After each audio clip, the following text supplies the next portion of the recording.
La gouverneure générale du Canada investira cette semaine 68 personnes au sein de l'Ordre du Canada. C'est la plus haute distinction honorifique au pays. L'Ordre du Canada qui récompense des personnes pour leur réalisation soutenue. On parle de 3 grades, compagnons, officiers et membres. Et parmi les récipiendaires annoncés en 2021, l'un des officiers est un écrivain franco-manitobain, Joseph Roger Leveillé, qui est d'ailleurs avec nous ce soir.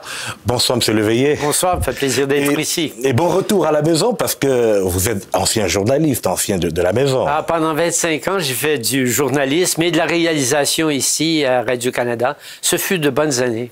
Oui, qu'on n'oublie pas, ça c'est clair. Mais la liste dit que vous êtes nommé pour votre contribution à la littérature canadienne et pour avoir ouvert la voie aux générations d'artistes franco-manitobains.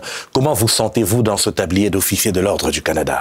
Bien, je me sens bien, évidemment, mais c'est un honneur qui retombe pour moi sur l'ensemble de la communauté, sur la culture franco-manitobaine, parce qu'on reconnaît le fait que j'ai pu l'exporter ailleurs, à travers le pays et même en Europe. Et pour moi, c'est un signe important de la vitalité de la culture ici au Manitoba français. Et dans votre dernier ouvrage paru en septembre, on a écrit certains de mes livres, on a appris que les arts plastiques sont pour vous une source d'inspiration. Qu'est-ce que vous y trouvez?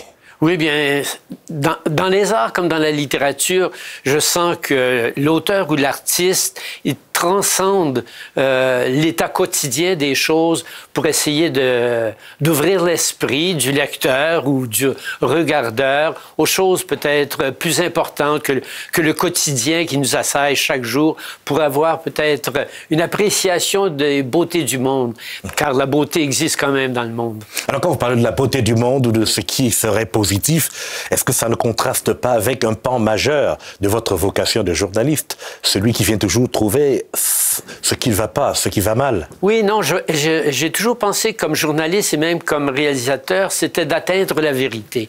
Et la vérité, en bout de ligne, peut faire état de choses négatives, mais elle peut aussi faire état de succès, de réussite, de beauté, de choses à apprécier.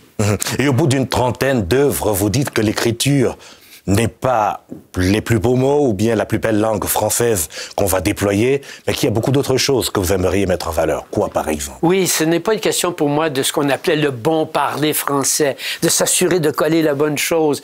Je pense qu'on perd son temps à ça. Il faut essayer de trouver une espèce de courbe d'émotion intérieure et de véhiculer cette expression-là dans les mots par la suite, mais c'est l'expression qui véhicule l'intensité de l'écrit.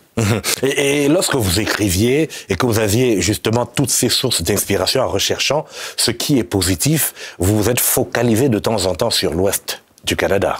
Oui, c'est curieux parce qu'au départ, on disait toujours que je ne parlais pas de ma province et je le croyais parce que j'ai des sujets plus universels qui m'intéressent, mais je me rends compte que j'ai beaucoup parlé du Manitoba, de ses plages, de son soleil, de son étendue. J'ai passé toute ma vie depuis ma naissance sur les plages du Manitoba et je pense que c'est quelque chose qui anime ma vision du monde. Est-ce que vous aviez l'Ordre du Canada dans vos ambitions, vos projets? Non, pas du tout. On ne pense pas à ces choses-là. C'est déjà beau de pouvoir écrire un livre et de le publier. Et le Manitoba est heureux d'avoir 2 maisons d'édition ici dans la province. Ce qui est quand même génération. Oui, parce que c'est la création de la première maison d'édition, les éditions du Blé, en 1974. Donc vous avez été l'un des responsables.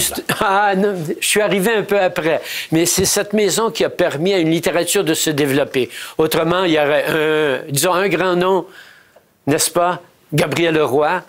Mais la littérature franco-manitobaine a commencé en 1974 avec les éditions du Blé. Alors, je dois dire, Roger Leveillé, qu'à 78 ans, vous n'avez pas encore raccroché la plume, vous écrivez toujours, vous travaillez encore.